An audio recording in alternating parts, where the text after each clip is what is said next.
오늘 제목을 징계를 딛고 주님의 화평과 거룩함을 따르는 교회가 되자, 이런 제목으로 잡았습니다.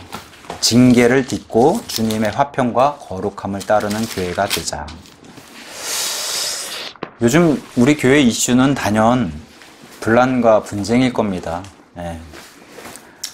제가 이 히브리서를 본문으로 잡은 이유가, 이 히브리 말을 쓰는 히브리 민족, 이스라엘이라고 하는 이 민족은 정말 하나님의 이런 징계와 그런 심판의 대표적인 그런 민족입니다.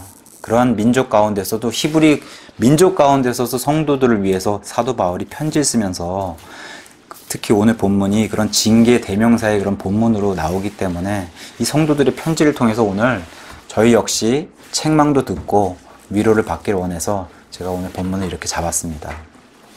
오늘 본문은 주제가 총 3개로 나눠집니다. 바로 뜀박질하는 이 경주와 또 징계, 그리고 하나님을 통한 이 회복으로 3가지로 나누게 됩니다. 그래서 이러한 말씀으로 2019년도를 좀 정리하기를 원합니다. 자, 그래서 먼저 1절에서 4절까지는 이 달리기 경주에 대한 그런 주제에 대해서 본문이 말을 하고 있습니다. 2019년도 시간은 언제나 흐른 걸 보면 참 빠르게 달려가지 않습니까? 이제 이틀 남은 그런 시간만 남았는데, 다들 2019년도에 어떻게 후회 없는 그런 한 해를 보내셨나요? 어떻게? 다들? 제가 이렇게 질문 드리면 다들 후회 안 하시는 분이 없을 그럴 정도로 다들 지난 시간에 대해서는 후회하시리라 그렇게 생각이 됩니다.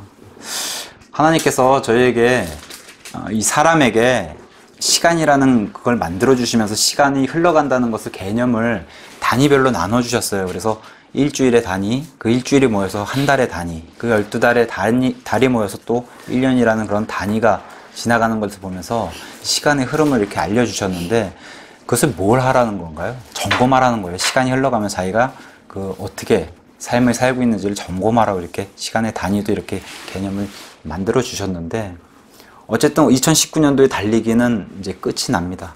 끝이 났어요. 근데 2019년도가 끝났다고 해서 우리의 달리기, 인생의 달리기라든가 이 믿음의 달리기가 끝난 건 아닙니다.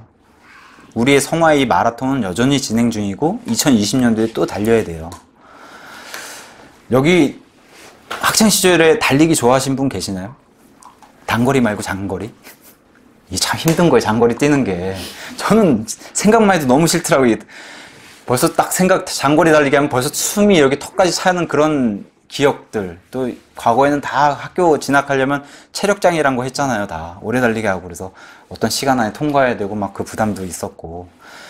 이런 실제적인 달리기처럼 이 믿음의 달리기도 쉽지 않다고 이게 오늘 본문이 얘기를 하는 겁니다.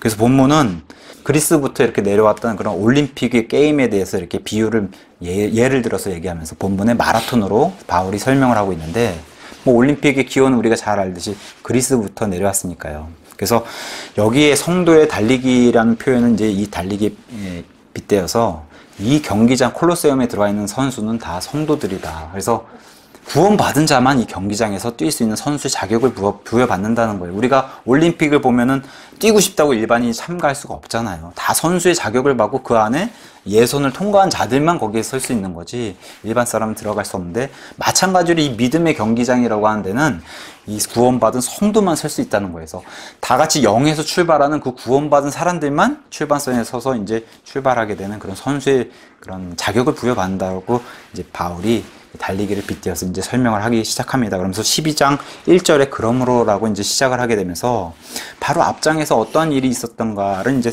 바울이 이제 이어서 이제 오늘 본문 시작하게 되는데, 바로 히브리서 11장에는 믿음의 구약 성도들의 믿음의 달리기를 쭉 설명해 놓은 거예요. 그러면서 12장에 이제 또 우리의 믿음의 달리기에 대해서 얘기를 하고 있는데, 11장 33절에 가서 보시면은 구약의 성도들이 이렇게 달려서 믿음의 경주를 이렇게 했다고 이제 보여줍니다.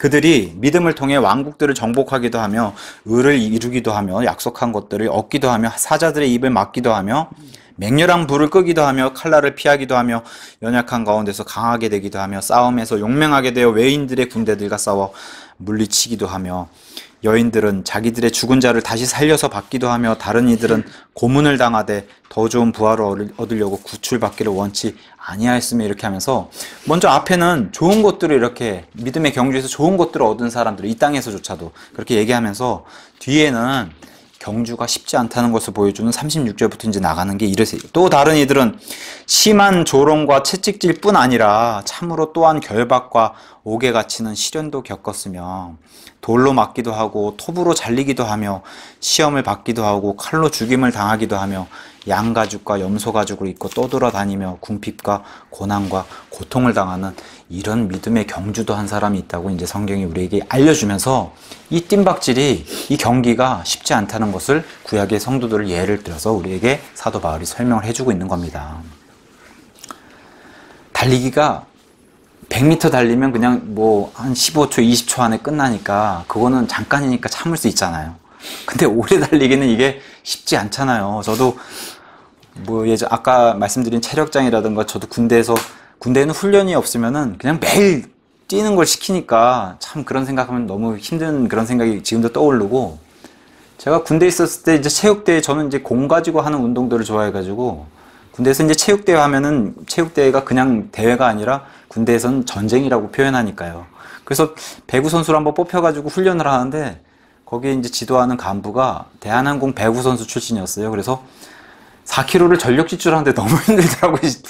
뛰는데 그냥 그런 생각 들잖아요. 죽고 싶다는 생각 들 정도로.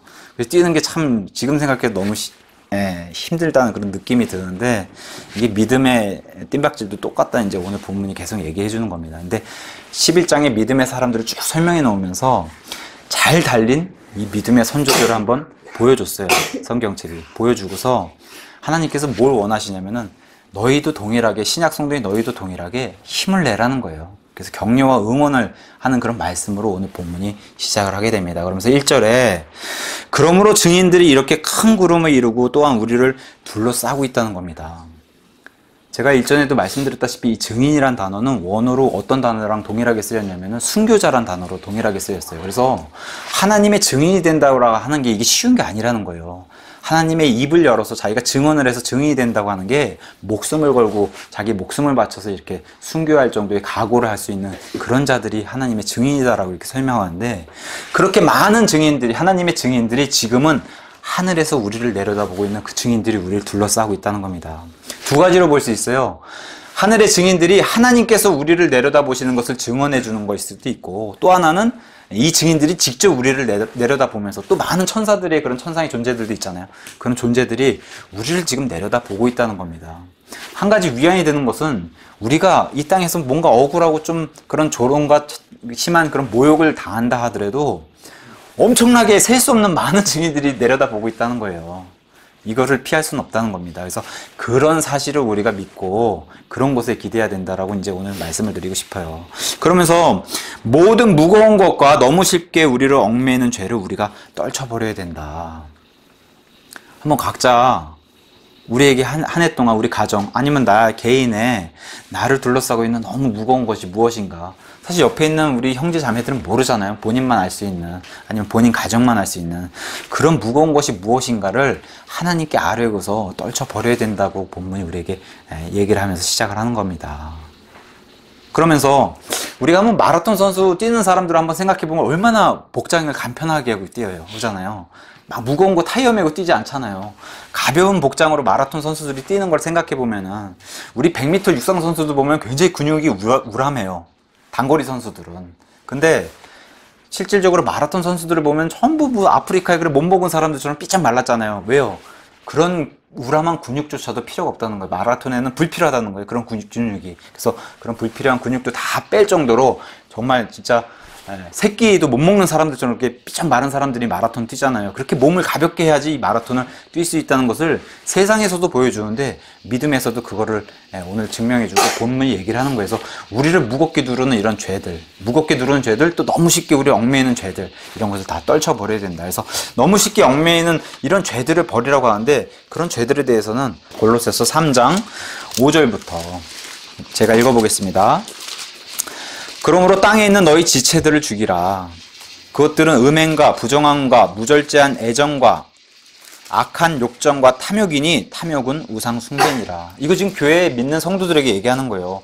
우리가 믿어서 의인이 되어 하나님 편에 칭의를 받아서 구원받은 사람임에도 불구하고 우리 육신이 있기 때문에 여전히 땅에 있는 이런 것들을 원한다는 거예요. 이런 것들이 자꾸 우리를 땡긴다는 거예요. 이런 게 우리를 쉽게 얽매이는 그런 죄들이라고 얘기해주면서 8절에 이제는 너희도 이 모든 것을 내버리라. 곧 분노와 진노와 악의와 신성 모독과 너희 입에서 나오는 더러운 대화라. 근데 성도들에게도 이게 나온다는 거예요. 지금 분노와 진노와 악의와 신성 모독과 입에서 나오는 더러운 대화 같은 게 성도들에게서 나오니 이런 것을 떨쳐버리라는 거예요. 오늘 본문 얘기하는 게. 심지어는 9절에 서로 거짓말하지 말아라. 성도임에도 거짓말하니까 사도 바울이 이런 편지를 교회에다 써서 구원받은 자들에도 이런 모습이 나오기 때문에 이러지 말아라. 이런 게 우리를 너무 쉽게 얽매이는 그런 죄들이기 때문에 이런 땅에 자꾸 땅이 끌어당기는 이런 지체들을 너희가 버리라고 오늘 본문도 이렇게 얘기를 하고 있는 겁니다. 그러면서 또 본문에 뭐라고 얘기해요? 인내로 우리 앞에 놓인 경주를 달려야 된다. 인내로. 요새 겪는 이런 일을 겪어보면서 하나님께서도 우리에게 인내를 요구하시는구나. 그렇게 이제 생각이 들어요. 그래도 우리가 성경에서 인내라는 그런 단어의 대표적인 인물을 찾아볼 때는 욥을 우리가 안 꼽을 수가 없습니다. 욥의 인내에 대해서는 욥기 1장에서 이렇게 성경이 얘기를 하고 있습니다. 제가 읽어드릴게요. 욥기 1장 21절에서 22절에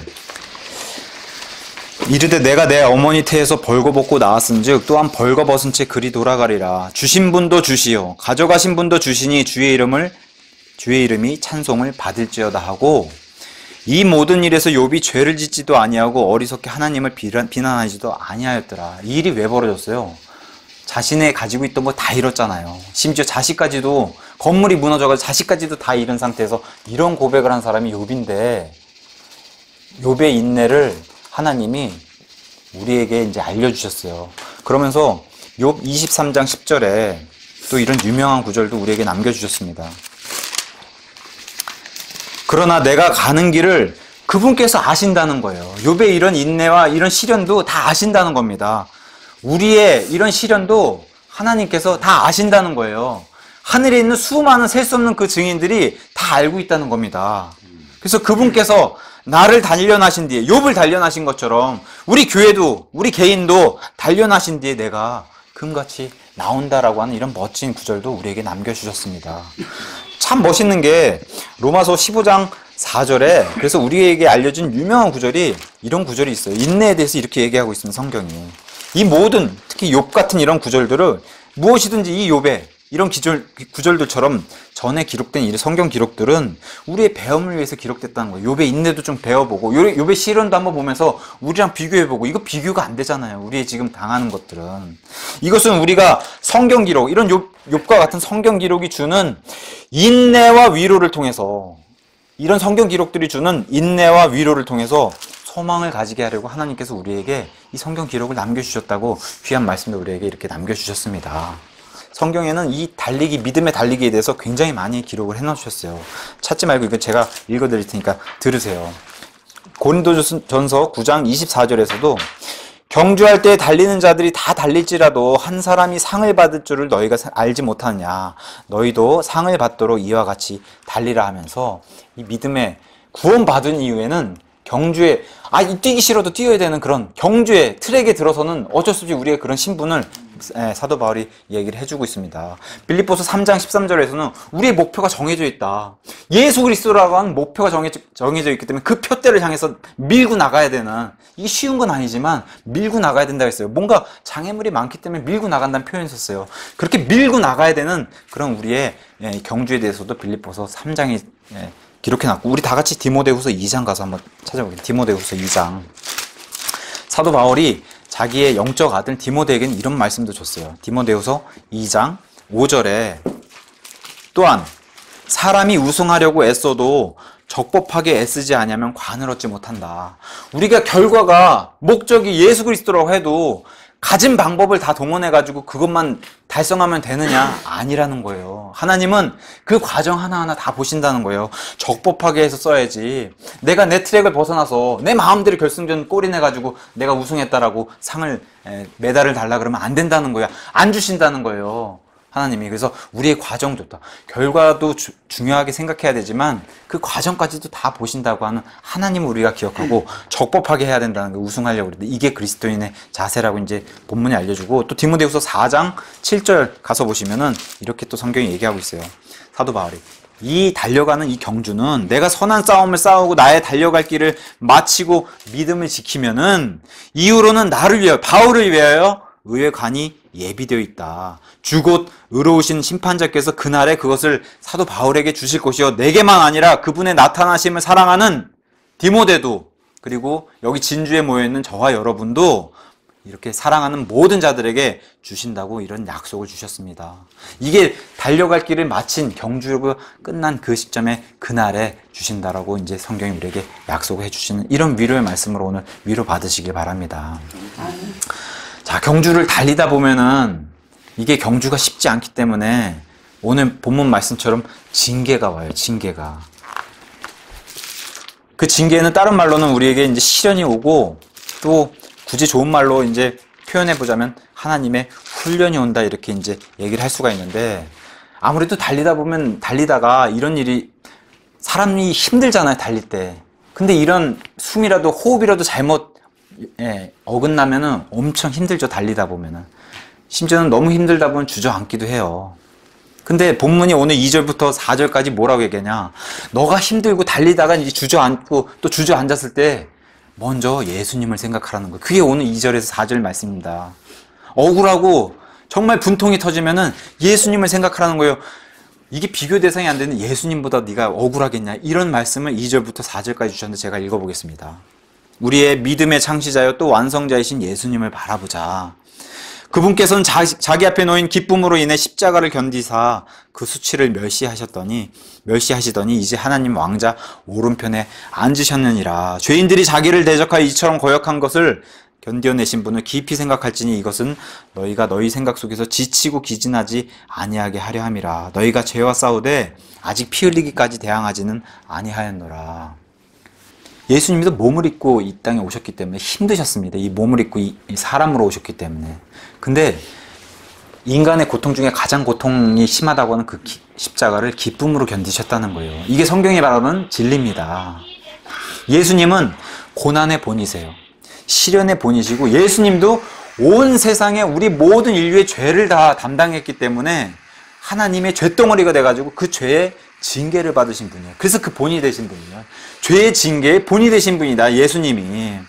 심지어 이사야서 53장 10절에 가서 보시면은 구약 성경의 복음서라고 말씀할 수 있는 그런 이사야서 53장은 아버지께서도 아들이 상했다는 거예요. 아들이 상하게 내버려 주신 것을 그걸 기쁘게 여기셨다고, 그렇게. 아버지가 아들을 내어주신 것을 기쁘게 여기시고, 또 아들이신 예수님께서도 이것을 기쁘게 여기셨다라고 이렇게 우리에게 말씀을 해주고 있습니다. 그러면서 뭘 얘기해요? 3절에 이 기쁨으로 여기신 예수님 한번 생각해보고, 죄인들이 자기를 대적하여 이처럼 거역한 것을 견뎌내신 분, 이게 말이 안 되는 거잖아요. 소리가 자라가지고 제 뺨을 때린다고 생각해보세요. 침을 뱉고 자식이 부모에게 그렇게 한다는 것 자체가 이게 말이 안 되는 건데, 그 일을 당하신 분이 예수님이시라는 거예요. 뺨만 맞고 침만 뱉고 이런 정도로 끝난 게 아니라 그 손과 발에 못을 박았다는 겁니다. 자식이. 사람을 창조하신 그 창조자를, 창조물이 이렇게 했다는 것을, 여기 뭐라고 돼 있어요? 3절에 깊이 생각해 보라는 거예요. 죄인들이 이렇게 행동했던 것을.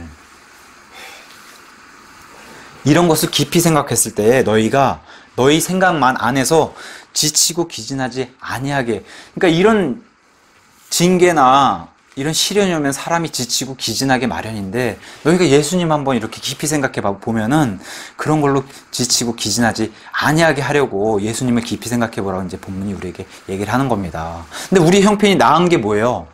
우리가 지금 처해 있는 상황도 죄와 싸우는 거 아닙니까? 보이지 않는 존재랑 싸우는 거고.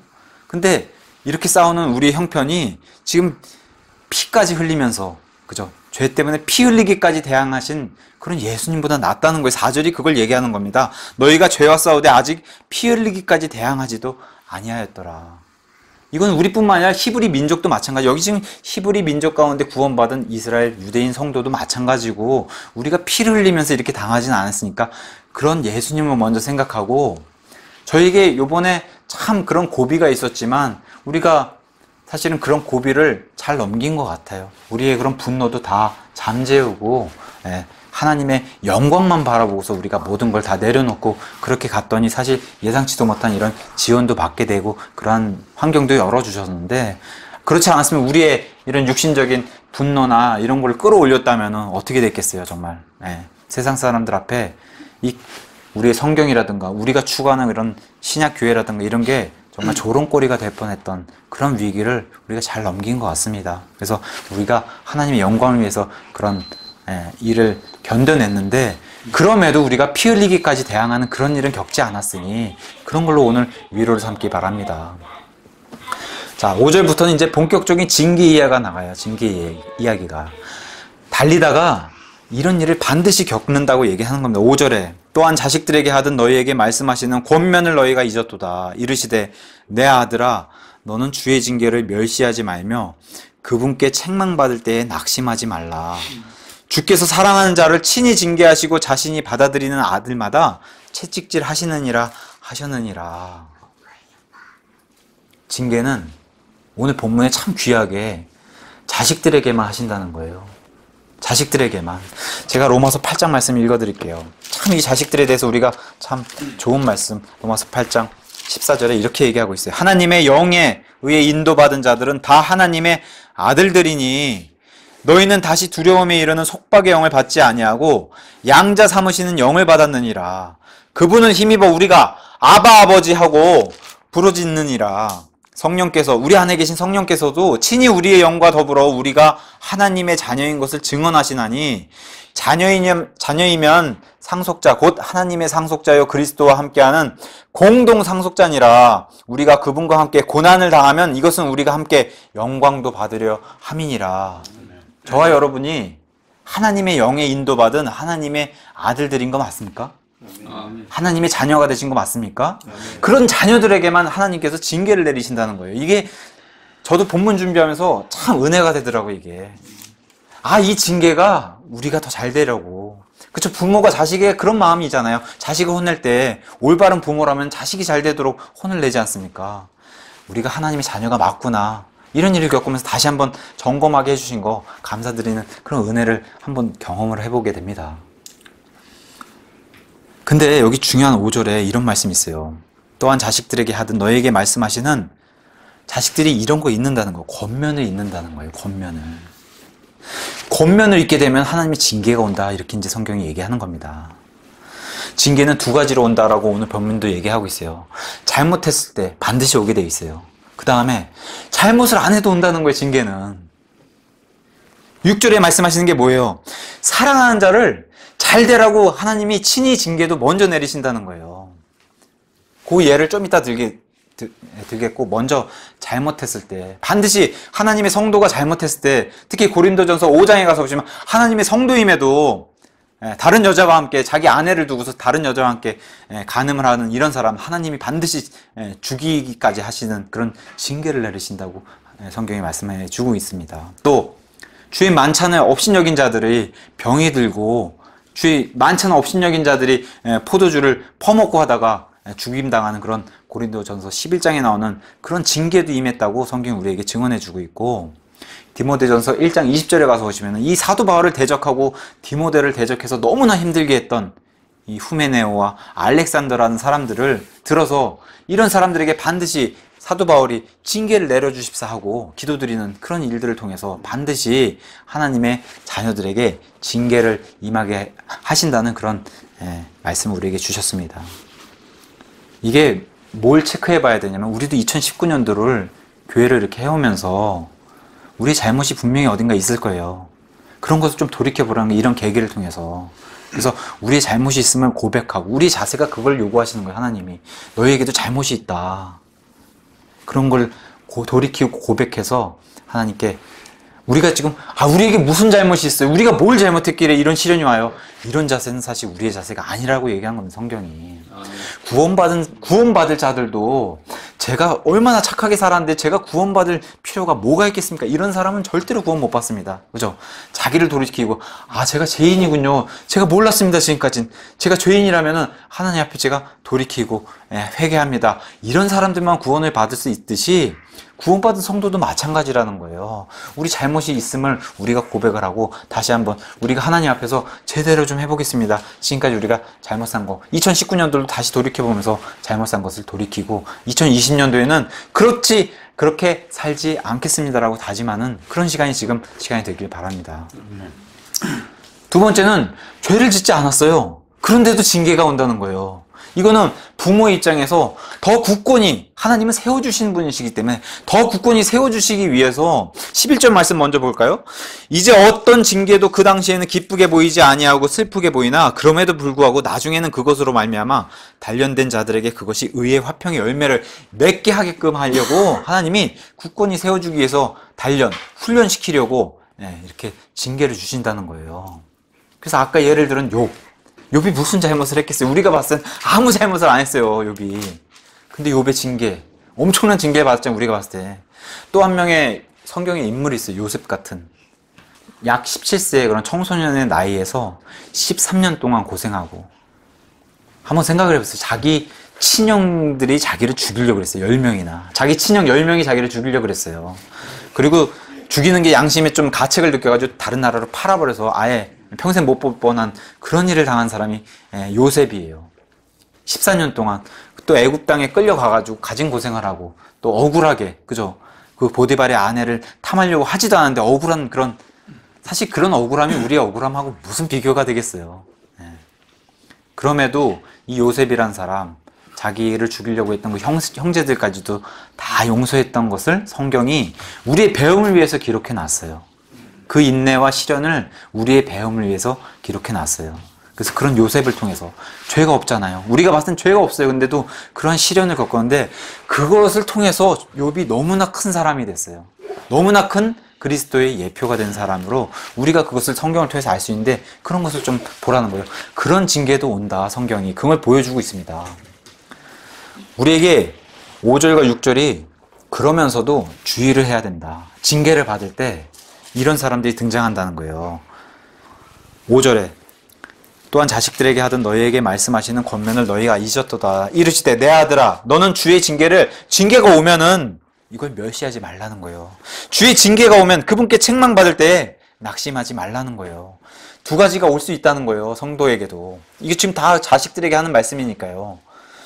징계가 오는데 자식이 성도의 입장에서도 멸시한다는 거예요. 하나님 멸시. 이런 입장이 하나가 있고 또 하나는 그냥 낙심해서 그냥 꼬꾸라져가지고 그냥 그 수렁에 빠져서 나오지 못하는 이런 사람이 있다는 거예요. 근데 이러지 말라는 거예요. 왜 그래요? 6절에 원래는 6절 앞에 왜냐하면이 붙어 있어요. 왜냐하면은 주께서 사랑하는 자를 친히 징계하시기 때문이다. 원래 이게 붙어 있다는 거예요. 주께서 사랑하는 자를 친히 징계하시고 자신이 받아들이는 아들마다 채찍질하시기 때문이니라. 그러니까 사랑하시기 때문에 징계하신다는 거예요. 이걸 기억하고 멸시하지도 말고 낙심해 있지도 말라 이걸 얘기하는 겁니다. 만약에 이걸 주의 징계를 멸시했다. 그러면 하나님께서 육체 멸시하다 하다못해 이게 쌓이게 되면 육체의 죽음이 온다는 거 성경이 얘기하는 겁니다. 우리가 다 트랙에 서 있는 선수의 자격을 부여받은 사람인데 더 이상 달리기를 할 수 있는 그런 자격을 박탈당하는 거예요. 그럼 뭐예요? 우리가 구원받아서 선수의 그런 자격을 부여받아가지고 선수는 다 됐단 말이에요. 구원받은 사람은. 뛰어야지 기록이 나올 거 아니에요.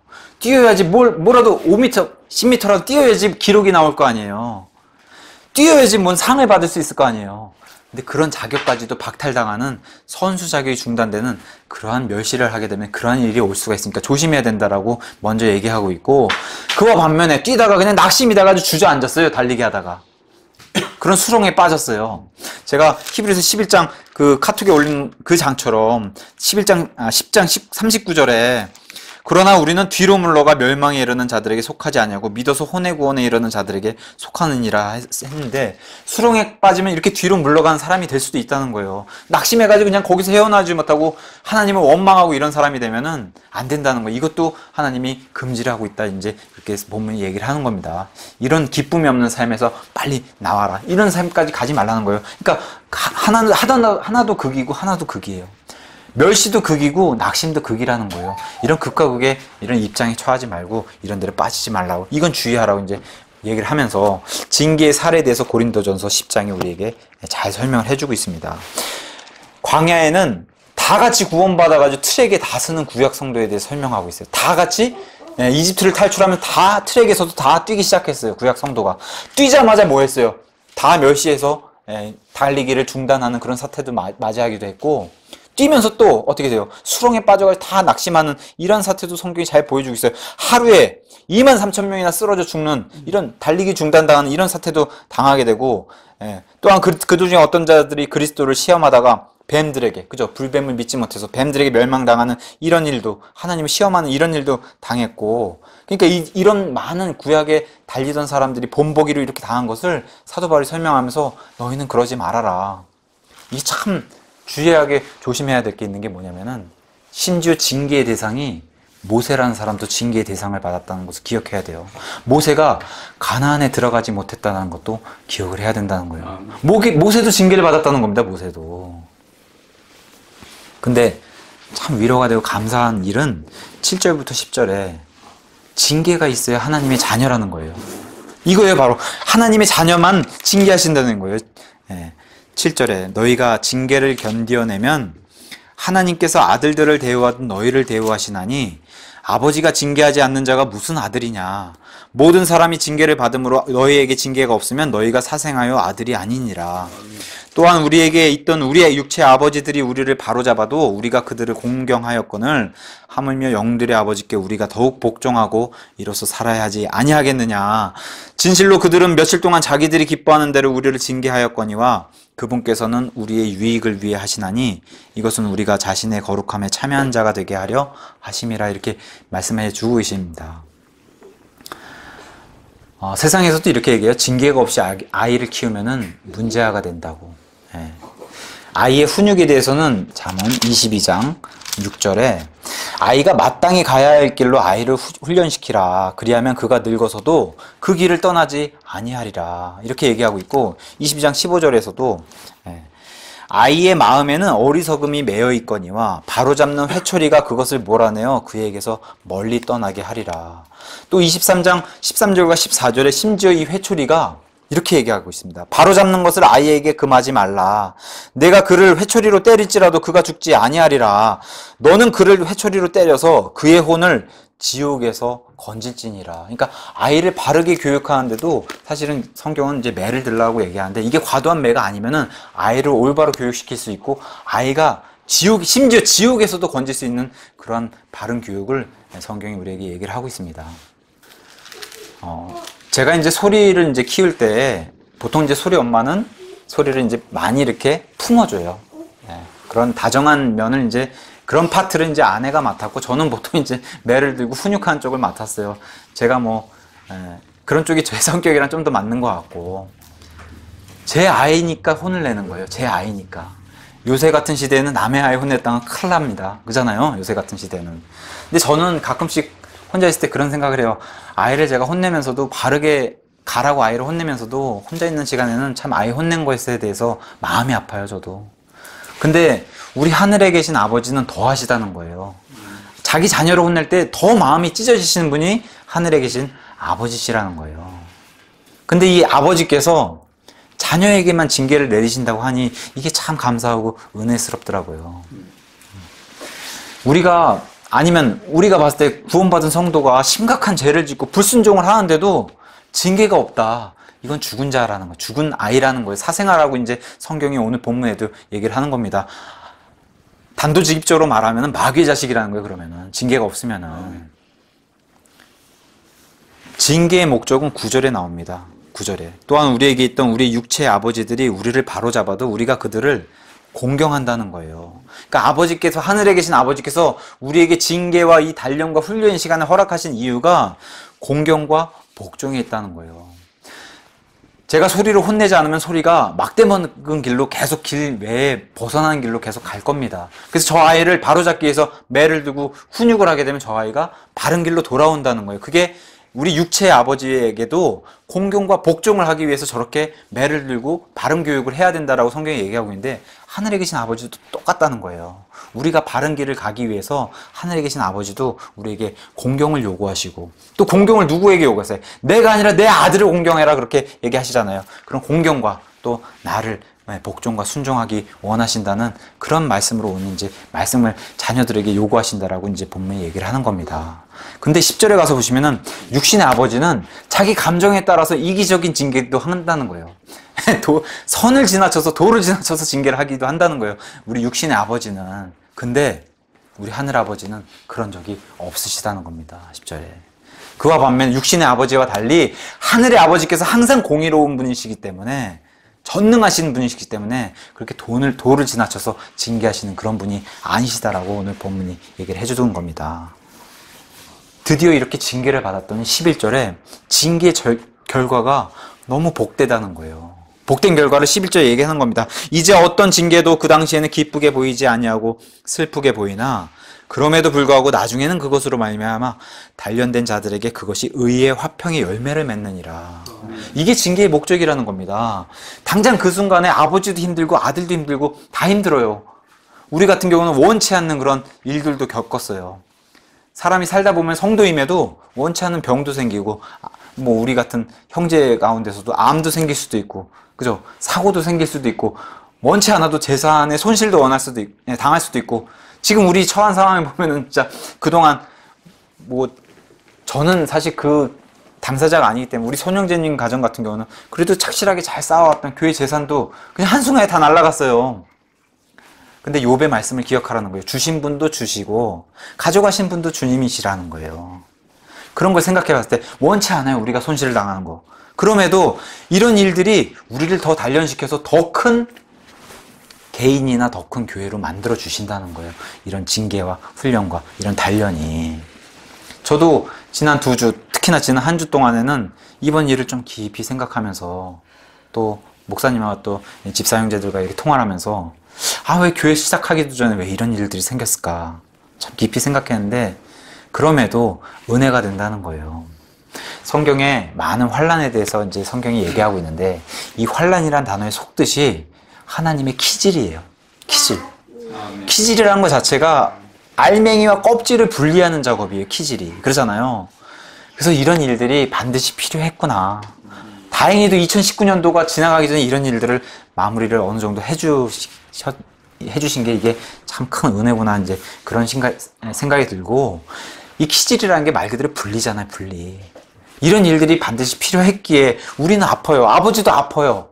근데 이런 일들을 통해서 우리가 더 나은 자, 그리고 마지막에 의의 화평의 열매를 우리가 맺게 하게끔 하나님이 이렇게 해주시는구나, 그런 생각으로 참 많은 위로가 됐습니다. 징계의 열매를 맺기 위한 그 대표적인 사람을 한 사람 꼽으라고 그러면 우리가 사도 바울을 빼놓을 수가 없어요. 사도 바울이 참 겸손하게 되기 위해서 하나님께 요구한 그 부탁을 하나님이 거절해 주셨잖아요. 육체의 가시가 그게 참 사도 바울을 누르는 그런 엄청난 큰 고통이었는데 그것을 없애주지 않으셨어요. 왜 그래요? 그게 있음으로 해서 사도 바울이 겸손하게 된다는 거예요. 그걸 없애주면 사도 바울이 분량 이상으로 넘쳐서 교만하게 될 거 하나님이 아시기 때문에 가시를 그냥 두셨어요. 그랬더니 어떻게 돼요? 사도 바울이 그 가시에 그 겸손하게 자신을 낮추고 사도 바울이 하나님께 기대는 그런 사람이 됐잖아요. 우리 역시 어찌 보면은 우리의 힘으로 저걸 해결했으면은 우리가 높아졌을지도 몰라요. 그걸 원치 않으셨던 거예요, 하나님은. 우리의 힘으로 하지 말고 내게 맡겨라. 그잖아요. 우리가 그래서 하나님께 맡기겠습니다. 우린 다 내려놓고 다시 시작해도 좋으니 어차피 주시는 것도 하나님이시고 가져가시는 것도 하나님이시고 하늘 위에서 이 모든 것을 다 내려다보고 계시니까 하나님이 원하신 대로 하나님의 뜻대로 하는 게 이 길 아니겠냐 하고 이제 우리가 하나님께 다 내어드리는 이러한 자세를 원하시는 것 같아서 우리가 다 내어드리고, 우리 요한복음 15장으로 한번 가서 보시면은 요한복음 15장에 이런 말씀을 예수님이 제자들에게 주셨어요. 15장 2절에 잘 아시는 이런 구절들일 겁니다. 내 안에서 열매를 맺지 아니하는 모든 가지는 그분께서 제거하시고 열매를 맺는 모든 가지는 깨끗하게 하사 그것이 더 많은 열매를 맺게 하시느니라. 그죠? 열매를 더 달고 더 많은 열매를 맺게 하기 위해서는 쓸데없는 가지들은 다 쳐내신다는 거예요. 열매 맺지 못하는 가지들은. 이게 교회 안에 지금 일어나는 그런 일들이고, 우리 안에서도, 우리 마음속에서도 이런 가지치기가 반드시 있어야 된다라고 성경이 얘기하는 겁니다. 그래서 3절에 이제 너희는 내가 너희에게 일러준 말로, 말씀으로 깨끗하게 되었다는 거예요. 우리가 하나님 말씀에 기대서 하나님 말씀대로 살려고 하려면은 이런 가지치기가 반드시 있어야 된다는 거예요. 지금만 있겠어요? 앞으로 교회 시작하면 더 많은 일들이, 원래 보병이 지나가면 기병이 온다 그랬어요. 그죠? 더 큰 일들을 겪기 위해서는 이런 일들이 반드시 겪어야 된다라고 얘기하는데, 이런 가지치기를 통해서, 그래서 4절에 내 안에 거하라 나도 너희 안에 거하리라. 가지가 포도나무 안에 거하지 아니하면 스스로 열매를 맺을 수 없는 것 같이 너희도 내 안에 거하지 아니하면 더 이상 열매를 맺을 수 없느니라. 이건 뭐 구원을 잃고 이런 얘기 하는 게 아니에요. 구원받은 성도는 구원을 잃을 수 없잖아요. 근데 열매 맺지 못한 성도들은 잘려나가게 됐다는 거예요. 그런 성도들은 하나님이 내어주신다는 거, 자꾸 그런 방향으로 가게 되면 그게 하나님이 정해놓은 길이 아니기 때문에 자꾸 곁길로 빠진다든가 자꾸 수렁으로 간다든가 하나님의 징계를 멸시한다든가 하면 이런 가지치기를 통해서 하나님이 잘라내신다는 거예요. 그래서 올바른 열매를 맺을 수 있게, 이게 정말 하나님이 원하는 교회 아닙니까? 올바른 열매를 맺을 수 있는 이런 교회가 되기 위해서는 이런 일들이 반드시 있어야 된다라고 성경이 얘기를 하는 겁니다. 그러면서 오늘 본문도 얘기하듯이 6절에 하나님께서 채찍질 하신다는 거예요. 왜 그래요? 땅 보고 살지 말고 하늘 보고 살라고 채찍질 한다는 거예요, 하나님이. 근데 단 사랑하는 사람들에게 해주신다는 거예요, 이 채찍질을. 아까 욥의 그런 예를 들어서 말씀드렸다시피 단련한 뒤에 정금이 나온다는 거예요. 순수한 그 금이. 그런 것처럼 우리도 그런 단련된 이런 시간을 통해서 더 좋은 정금이 되리라 그렇게 생각이 됩니다. 그러면서 이제는 위로의 말씀을 주시는 거예요. 12절, 13절에 너희가 회복하라. 나를 통해서 회복을 하라. 수렁에서 빠져나오라는 겁니다. 제가 읽어보겠습니다. 12절에 그러므로 늘어진 손과 연약한 무릎을 일으켜 세우고 너희 발을 위해 곧은 행로들을 만들지니 이것은 저는 것이 길에서 벗어나지 아니하고 고침을 받게 하려 함이라. 수렁에 빠지게 된다는 거예요. 달리다 보면 이렇게 어려운 일이 생긴다는 거예요. 믿음에서도. 근데 이렇게 빠져들게 하는 게 하나님의 역사가 아니라는 거예요. 하나님은 세워주시는 분이시지, 꺼내주시는 분이시지, 자꾸 수렁 속에 밀어넣는 분이 아니라는 거예요. 이거는 마귀 일이라는 거예요. 그래서 여기서 나오라는 거예요. 회복해야 된다. 나를 통해서. 목사님이 주중에 저에게 카톡을 보냈어요. 속히 이 수렁에서 빠져나오라고. 그래서 제가 더 이상 대응을 안 해요. 저쪽이랑 말을 안 섞어요. 왜냐? 자꾸 섞으면 싸움이 계속 수렁으로 계속 빠져들게 하는 담기니까 제가 대응을 안 하고 빨리 여기서 나와야겠다. 지금 오늘 본문도 얘기하는 게 빨리 이 수렁에서 나와라. 건져주신 분이 하나님이니까 하나님 손잡고 나와야지. 왜 자꾸 그쪽에, 그건 육신적인 일이고 마귀의 일이니까 그 일로 들어가지 않도록 이렇게 해서 하나님의 일들을 통해서 이렇게 나올 수 있게 이렇게 계속 하나님이 원하시는 것 같아요. 근데 지금 하나님이 원하시는 일은 우리 초대교회를 한번 돌아가 보면 사도행전 1장, 2장, 3장 계속해서 그 마리아의 다락방에 모여서 뭐예요? 그 사람들이. 한 마음으로 기도를 했다. 그 초대교회를 위해서 한 마음으로 하나님께 기도드린 그 역사를 우리는 알지 않습니까? 성경 기록을 통해서. 하나님이 우리에게 원하시는 게 그거예요. 지금 예배당? 여기 있는 개개인을 위해서도 물론 구하는 게 맞지만 이 개개인이 하나라는 거예요. 그래서 우리 교회를 위해서 예배당을 놓고 우리가 하나님께 정말 전심으로 기도를 드렸나. 우리 앞으로의 이런 신약교회, 우리가 추구하는 하나님이 원하시는 그런 기쁨의 교회를 위해서 우리가 기도를 드렸나. 한번 이 시간에 깊이 생각해 보시고, 목사님이 요구하신 게 있어요. 기도의 때다. 온 교회가 심지어 금식까지 하면서 기도하라고 그렇게 말씀해 주셨어요. 기도의 때라고. 이거 지금 교회를 위해서 기도할 때다. 그래서 이 말씀이 맞구나. 지금 기도할 때예요. 우리가 지금 기도할 때예요. 지금 우리 교회를 위해서. 그래서 한 마음으로 기도를 원하시는구나. 하나님께서. 그런 마음 생각이 좀 들었습니다. 자, 마라톤 하다 보니까 어려운 일이 생기면은 손이 이렇게 늘어진다는, 무기력해진다는 거예요. 연약한 무릎이 연약하니까 쓰러진다는 걸 멈추고 쓰러지고 주저앉는다는 겁니다.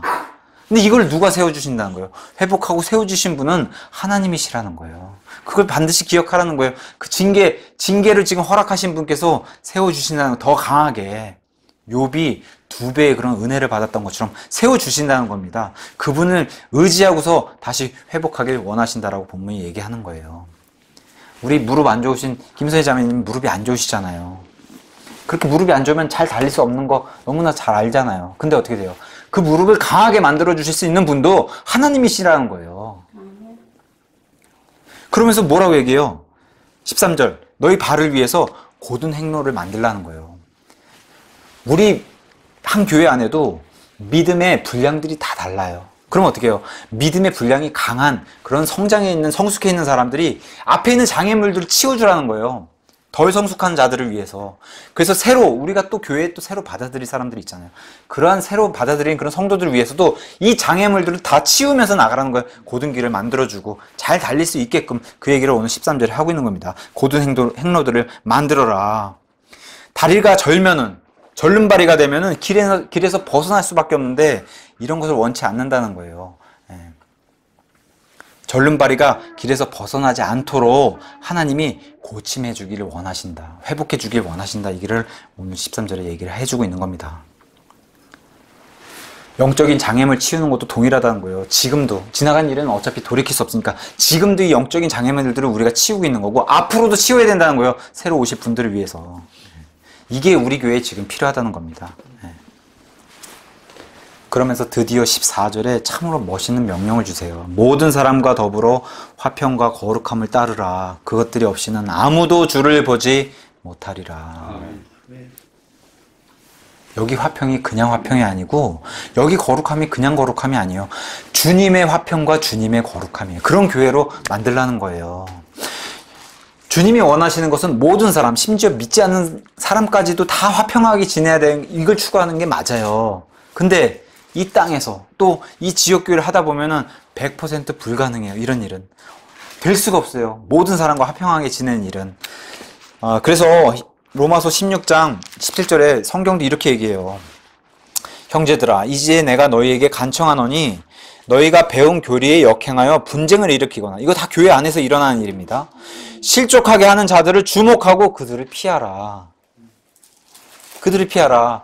100% 화평하게 지내야 되는 게 맞지만 너무나 교회 안에서 이런 무질서하고 분란을 일으킨 사람이 있으면 마크하고 피하라는 거예요. 주목하고 피하라. 이런 일도 성경이 기록해 놓고 있고, 특별히 말세에는 디모데전서 4장에는 이렇게 또 얘기하고 있습니다. 교회 안에도 이런 일이 벌어진다는 거예요. 이제 성령께서 분명히 말씀하시기를 마지막 때에는 어떤 사람들이 믿음에서 떠나, 성도들도 마찬가지예요.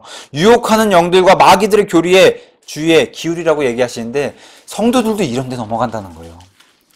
유혹하는 영들과 마귀들의 교리에 혹해가지고 이런 데 미혹당해서 넘어가는 이런 성도들이 있으니까 이런 것은 분리해서 마크하고 피하라라고 얘기하고 있고, 디모데 후서에서도 마찬가지로 이 말세에는 디모데후서 3장에 마지막 때에는 자기를 사랑하고 탐욕 부리고, 이게 다 성도들에게도 동일하게 일어난다는 거예요. 교만하고 신성모독하고 부모에게 불순종하고 감사하지 아니하고 특별히 거룩하지 아니한 일이 성도들에게도 일어난다는 거예요. 본성에 애정도 없고 협정도 어기고 서로 약속한 것도 어기고 서로를 거짓 고소하고, 그죠? 성도들이 해야 되는 짓이 아님에도 불구하고 이런 행동들이 나온다는 거예요. 절제하지도 못하고 성도들임에도 사납다는 거예요.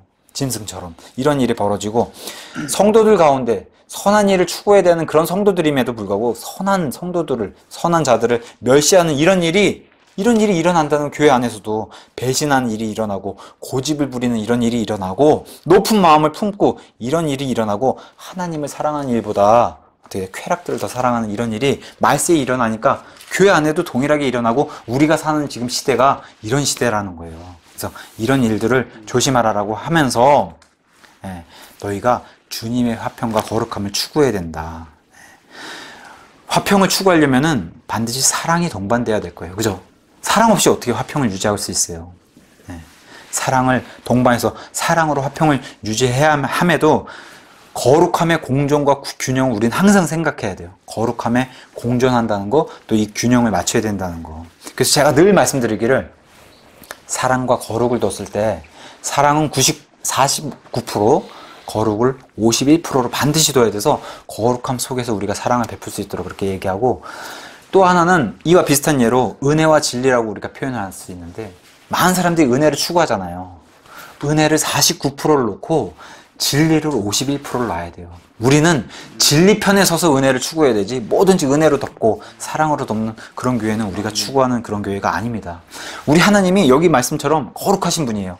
아예 분리가 돼 있어요. 이건 구분이 돼 있어요. 아예 클래스가 다르신 분이시다. 그걸 하나님은 우리는 거룩하신 분이라고 얘기하는데, 그 거룩함 속으로 우리도 초대해 주셨어요. 분리해 주셨어요. 성도라는 뜻 자체가 세상과 분리된 자들이라는 뜻이에요. 분리된, 하나님이 구분해 놓으셨다는 거예요. 이 땅에 우리가 살고 있음에도 불구하고 하나님이 죽은 자들과는 분리해 놓은 그런 산 자들이라 이렇게 얘기한 그 자들을 성도라고 불러주시는 거예요. 분리하고 구분해 놓으신 그분을 향해서 우리가, 그래서 제가 교회 이름도 영광침례교회라고 말씀드린 게, 우리가 하나님의 영광을 위해서, 그게 우리의 존재의 목적이에요. 분리해 주신 분을 위해서 우리가 영광스럽게 살아야 되는, 하나님의 영광을 위해서 살아야 되는 그런 사람들이라고. 예. 근데 이런 거룩함과 화평이 없을 때, 그런 걸 따르지 않을 때는 뭘 얘기해요? 주님을 보지 못한다는 거예요, 본문이. 근데 우리가 반드시 예수님 앞에, 예수님의 심판석 앞에 다 서야 되는 사람들 맞아요? 예수님을 다 봐요. 심지어는 믿지 않은 사람들도 천년하고 끝나고 다 크고 흰 왕자인 백보자 심판석에 다 서요. 그럼 오늘 본문이 뭘 얘기하는 건가요? 주를 보지 못한다고 한다면, 하나님의 자녀고 하나님의 성도면은 하나님의 화평, 그 다음에 하나님의 거룩함 속에서 하나님을 만나잖아요. 교제하잖아요. 근데 내가 불의한 행동을 하고 경건치 못한 행동에서 하나님을 찾을 수 있어요? 못해요. 그런 교회 하나님이 나타나서 하나님이 역사하실까요? 못해요. 그걸 말하는 겁니다. 오늘 본문의 맥락이, 내가 하나님의 화평과 또 하나님의 거룩함 속에 없으면은 하나님이 같이 역사를 안 하신다는 거예요. 그러니까 우리가 앞으로 해야 되는 2020년 우리 신약교회는 하나님의 화평을 추구하면서 하나님의 거룩함을 추구하는 교회가 되면은 하나님을 우리가 얼굴을 보면서 그렇게 교제할 수 있는 그런 교회로 성장할 수 있다라고 오늘 본문이 우리에게 얘기를 해주고 있는 겁니다. 그래서 야고보서 3장 18절에 참 의미심장한 그런 말씀을 주셨어요. 의의 열매는 화평케 하는, 화평을 추구하는 자들의 화평 속에서 뿌려졌다는 거예요. 이 사람들 안에서 화평이 있어야만, 하나님의 화평이 있어야만 그 안에서 거하는 자들에게만 의의 열매가 열린다는 거예요. 이것을 반드시 거룩함 속에서 해야 된다. 이게 우리가 추구해야 되는 그런 교회입니다. 앞으로 가야 할 우리 교회의 추구입니다. 그래서 오늘 경주에 대해서 얘기했어요. 뜀박질. 믿음의 경주도 동일하다고 얘기했어요. 경주하다 보면 넘어진다고 얘기했어요. 징계도 받고 단련도 받고 훈련도 받는 거예요. 근데 그럼에도 회복시켜주시는 분이 하나님이세요. 근데 그 회복을 어떤 회복으로 기대기 원하세요? 주님의 화평과 거룩함 속에서 회복하길 원하시는 거예요. 이게 우리 교회가 내년에 가야 할 그런 길이라고 오늘 본문이 얘기를 해주는 겁니다. 아멘. 결론을 짓겠습니다. 제가 아내랑 이런저런 얘기들 이제 이런 사건을 통해서 이제 얘기를 많이 했는데, 대화하던 중에 제가 그런 얘기를 물어봤어요, 아내에게. 아니 왜 계속 이런 일들이 계속 일어나고 이게 언제까지 일어날까? 제가 물어봤어요, 아내에게. 답답해서. 그때 아내가 이렇게 얘기했어요. 당신이 더 낮아지라고 그러시는 거야. 이렇게 얘기하시더라고요. 얘기를 하더라고요, 저한테. 그래서 옆에 있을 때는 화가 나는데, 이제 곰곰이 이렇게 깊이 생각해보니까 맞다. 더 낮아져야 되는구나. 하나님이 그걸 원하시는구나. 또 아내의 입술을 통해서 또 이걸 원하시는구나 해서, 목사님도 그러시고 아내도 그러시고, 그래서 내가 여전히 좀 교만함이 있나 보다, 좀 그런 생각이 좀 들었어요. 그래서 더 낮아지고 해서, 주님 더 낮추시면 제가 더 낮아지겠습니다. 그런 마음이 들더라고요. 이럴 때는 아멘을 해야 됩니까? 주중에 목사님도 이제 좀 책망하는 그런 잘하라고 그런 문자를 주시고, 또 홍승대 그 집사 형제님도 통화를 하면서 참 어찌 보면 참 쌀쌀맞게 이렇게 선을 긋는 그런 이제 통화를 했어요. 그래서 저도 순간 이제 낙심이 되고 했어요. 근데 할 말은 없어요. 왜냐? 제가 충분히 지금 교회와 목사님께 누를 끼친 거예요. 저는 원치 않았어요. 원치 않았는데도 누를 끼쳤어요. 본의 아니게. 근데 오늘 본문 11절 말씀처럼 어떤 징계가 우리에게 왔어요. 지금 왔는데도 이게 지금 기쁘지 않아요. 제가 할렐루야 하는 그런 상황이 아니었어요. 낙심되고. 근데 기쁘지 않고 슬프게 보이는데도 나중에는 이것을 통해서 이렇게 단련되고 나서는 더 큰 의의 열매가 열린다는 이 말씀을 믿고, 이 우리 자신과 교회가 이런 열매를 맺는다는 거예요. 이걸 견뎌내서 이 다음 단계로 가면은, 그래서 이 징계가 나쁜 게 아니고, 지금 당장은 이게 힘들고 조금 스트레스를 받지만 이걸 딛고 일어서면 주님이 원하시는 그런 또 화평과 거룩함을 따르는 우리가 그런 교회를 추구하면은 반드시 의의 열매를 맺는 그런 교회가 되리라고 믿습니다. 네. 이러한 교회의 징계가 왜 필요하냐? 다음과 같은 유익을 위해 필요하다고 우리 고린도후서 1장 한번 가보세요. 고린도후서 1장.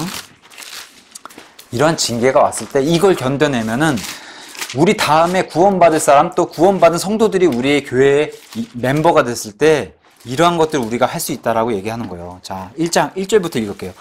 하나님의 뜻으로 말미암아 고린도후서 1장 1절입니다. 예수 그리스도의 사도가 된 바울과 우리 형제 디모데는 고린도에 있는 하나님의 교회와 온 아가야에 있는 모든 성도들, 형제 자매들에게 편지하노니 하나님 우리 아버지와 주 예수 그리스도로부터 은혜와 평강, 평강이 화평이에요.